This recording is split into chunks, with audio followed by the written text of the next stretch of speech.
Hi there. How would you like to visit the D-Day zone with a battlefield guide? This is the channel for you. We'll be visiting the main sites as well as lesser known sites further inland throughout the Battle of Normandy.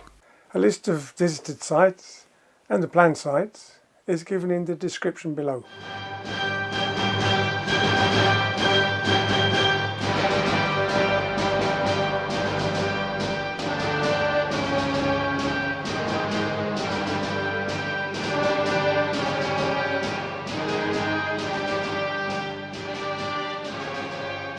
Why was D-Day on the 6th of June 1944 and why was it on the beaches of Normandy? W.C. Fields once said, history is just one darn thing after another. So which darn things came before D-Day?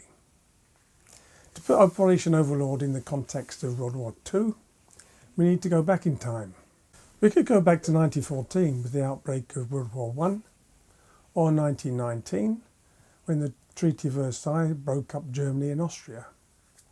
We could go back to 1921 when Hitler became the head of the Nazi Party, or 1923 when he was put in prison for leading a putsch against the government. I think 1933 is a good time to start. That was when he was appointed Chancellor. After spending less than a year in prison, Hitler decided to use the democratic means to come to power. But the Nazis did pretty poorly in the elections. But the Wall Street crash in 1929 made the bad economic situation in Germany even worse, and the Nazis started to do better. In 1933, the Nazis had 40% in front of the Catholics, Socialists and the Communists, and Hindenburg was obliged to appoint him Chancellor. But 40% didn't give him a majority. But the Catholics sided with the Nazis, and that gave him a majority. He then proceeded to arrest the Socialists and the Communists, or have them thrown into prison, or beaten up if they tried to get into the Reichstag. The following year, Hindenburg died, and Hitler appointed himself president.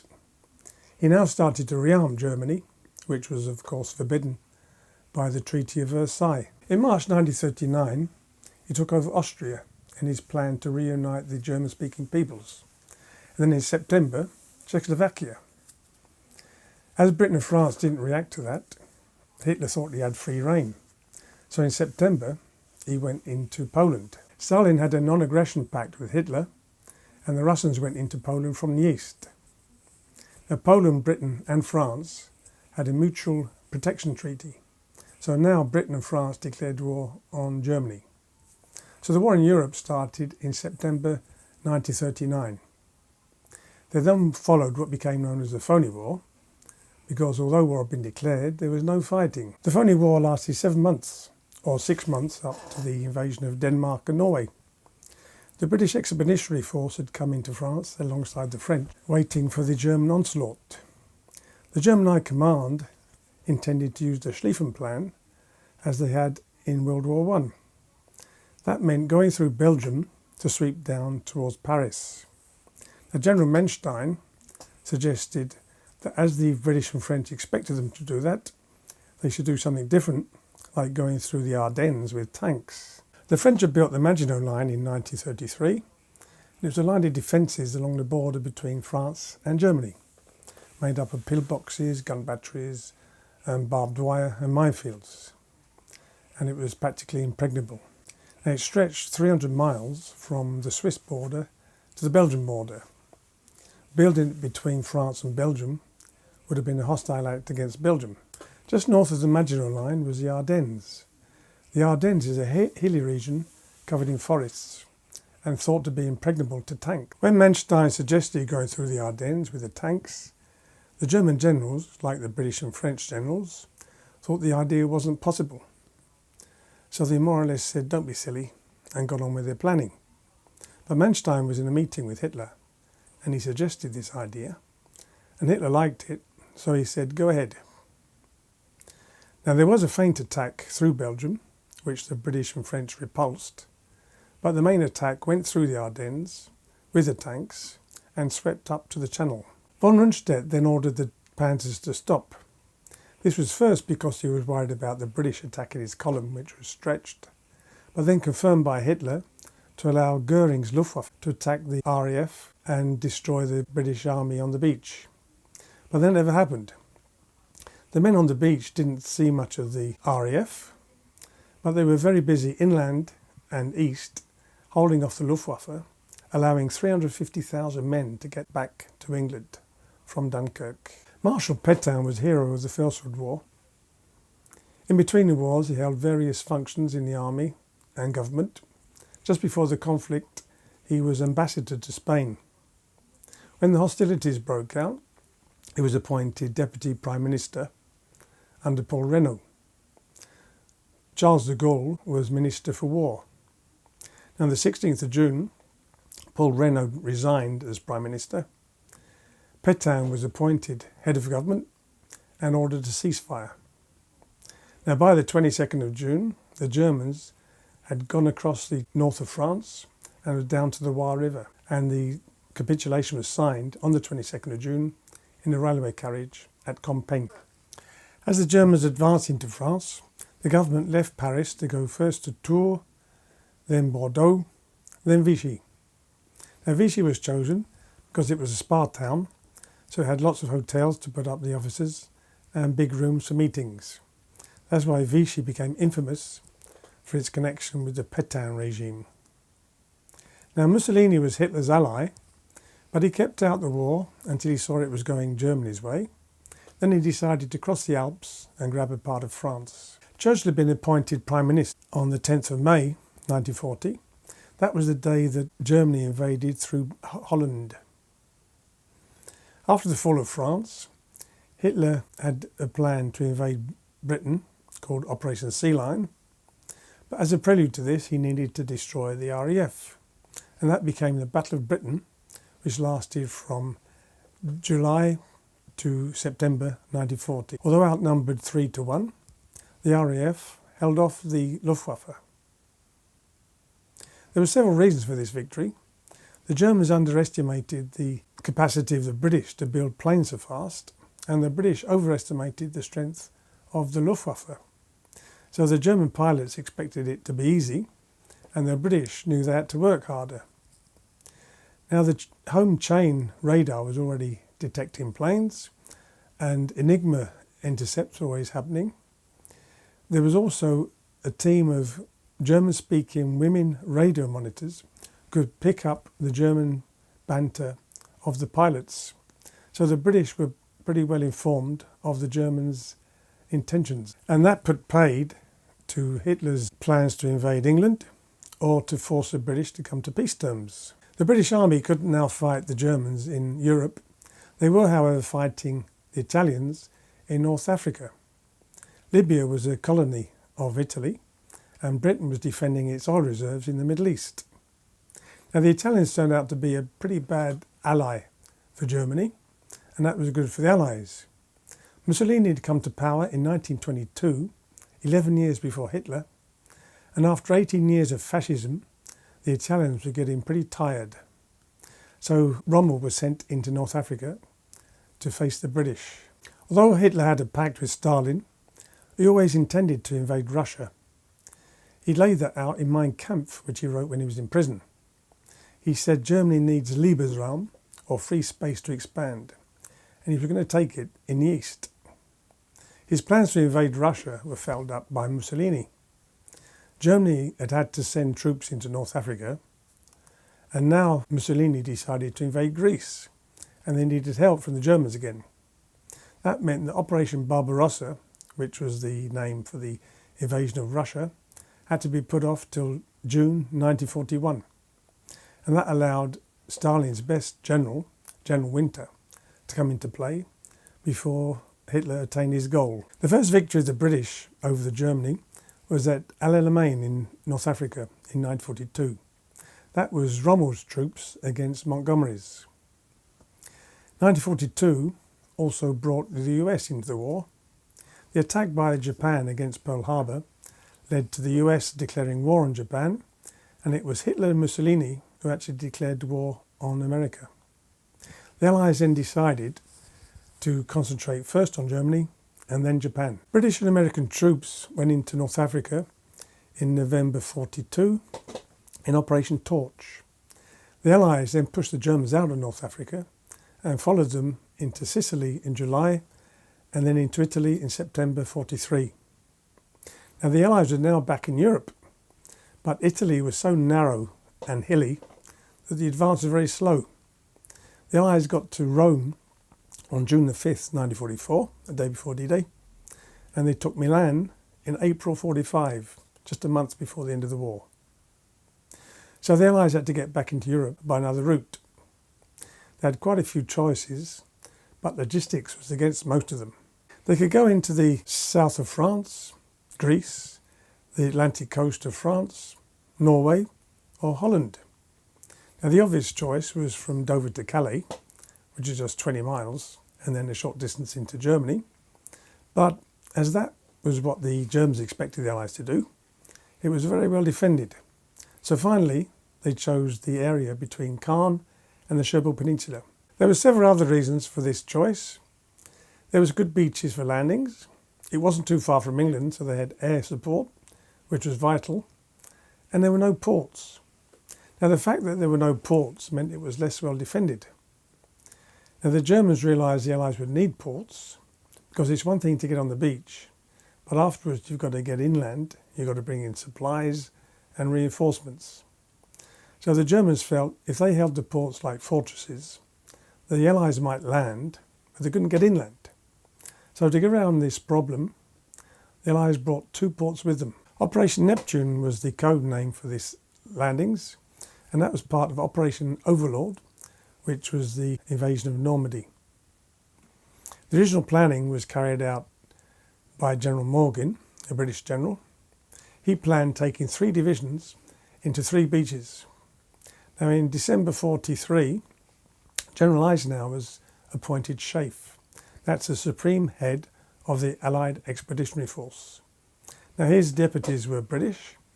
The Deputy Supreme Commander was Air Marshal Petain.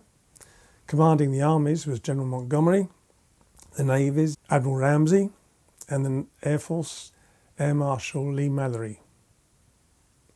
Now when Eisenhower and Montgomery looked at the plans, they decided to up the forces to 6 divisions going in on 5 beaches, plus 3 divisions of airborne troops going in on the flanks. The defences along the coast were put in place from 1942. In 1940, Hitler realised that Britain and Canada together didn't have the industrial base to launch an invasion into Europe. But in 1942, with America coming into the war, the invasion did become possible. So that was when he started what he called the Atlantic Wall. And that was a series of strong points stretching from the Spanish border up to the top of Norway, which is a distance of over 3,000 kilometres. Von Rundstedt was overseeing the work on the Atlantic Wall before Rommel came in the end of 43. His idea of the Atlantic Wall was it was a bluff to dissuade the Allies from landing, and if they did land, he would counterattack with his panzers held inland. Now when Rommel came, he said that's a bad idea because the Allies will have air supremacy and the tanks won't be able to move. He said the beaches have got to be so well defended that the Allies can't land. He said if the Allies land, Germany's lost. So he set to work reinforcing the Atlantic Wall, especially along the Channel, by putting in place millions of mines, thousands of obstacles on the beaches, many more guns in casements, and more troops in place. The German consensus was that the Allies would land at Calais, an idea reinforced by a false army in the southeast of England. This was made up by rubber tanks, wooden aircraft, and it was led by Petain. Now both Rommel and Hitler realised that Normandy was a propitious place for a landing, and so Rommel was actually, after Calais, he was reinforcing the beaches along Normandy, racing against time to get all these things in place. The beaches were covered from low to high tide by thousands of obstacles, check hedgehogs, rhombus asparaguses, sloping beams, and concrete tetrahedrons. That was why Montgomery chose to land at low but rising tide, so the engineers could go in and demolish paths through the obstacles. He wanted to land at dawn, which would give the whole day to get on the beach, Now landing at dawn means crossing the channel at night. Now if it's pitch black, it would be difficult for the ships to manoeuvre and the bombers and troop carriers to find their targets. So it needed a full moon. So they wanted a full moon followed by a low tide at dawn. Now those conditions were satisfied in May, but because they'd upped the number of divisions to 6 from 3, they didn't have enough landing craft. So it's put back to June. Now in June, those conditions were satisfied from the 2nd to the 8th of June. And so the invasion was set in the middle of that period for the 5th. On the 4th, everything was ready. Some ships even set sail from Scotland and the north of England. On the morning of the 4th, the weather was fine, but Captain Stagg, the chief meteorologist, he said there was be a storm arriving on the 5th, with a possible break in the weather on the 6th. And sure enough, in the evening of the 4th, the storm arrived. It would be impossible to go ahead in that weather. So Eisenhower postponed. But he had to decide on how long. He had the choice of waiting a few weeks or waiting to see if the weather got better. There were 3 problems with waiting a few weeks. Many of the men had been briefed about their mission and they couldn't be kept in confinement for a few weeks. Eisenhower wanted to be into Germany before winter. Waiting would bring winter closer. Now Rommel was racing against time, improving the defences. In a few weeks they would be very different. So Eisenhower went to his trailer near Southwick House, and as the rain lashed against the windows, he thought and reflected and slept. He then called a meeting of his generals. Opinions were split on going on the 6th, but Montgomery said, "I say go." And that's what Eisenhower had decided on. So the invasion was on. Now there's always an element of chaos in military operations, but the weather exacerbated these. Fortunately, the situation was worse for the Germans. Their command structure above division level was highly chaotic and not clear, which led to slow reaction. And this built-in handicap was increased by 3 factors. One was that Rommel was in Germany, Hitler was asleep, and a lot of the German generals were at war games in Rennes, which is 100 miles from the beaches. Rommel had taken the opportunity to go back and see his wife for her birthday on the 6th of June. He'd only gone because of the storm on the 5th. When he was called up on the phone, his first reaction was, "How could I be so stupid?" He had to be driven back to Normandy, which took 10 hours, as Hitler had forbidden his generals to fly, as they had a good chance of getting shot down. Now, Hitler's normal routine was that he would have an evening meal, watch a film, and then go to bed around midnight, get up about midday. He was actually awake when the first thing that happened on D-Day, which was Pegasus Bridge. He was told about it, but he was so confident in the Atlantic Wall, which he'd never visited, he said, "Oh, they'll soon be pushed out," and went to bed with instructions not to be woken. So when the invasion started on the beaches, nobody dared wake him up, and the SS Panzers couldn't move until they had orders from Hitler. Now the war games at Rennes was on the theme of an airborne invasion in Cherbourg, and that was happening as they played. Rommel made some notable declarations. Sometime before the invasion, he was talking to some of the officers, and he said, "When the Allies come, that will be the longest day." Now, The Longest Day became the title of the best film made about D-Day, written by Cornelius Ryan. On the 4th of June, Rommel was talking to some men who were working on the defences, and he said, "In 2 weeks, we'll be ready." Luckily, he had 2 days. So now we can get down to business and start walking D-Day. If you like the videos, you can support the channel by clicking subscribe down there, plus the bell, otherwise you won't get notified of new videos, and a thumbs up for a like. And in the description below, there's a link to my Patreon. So let's go.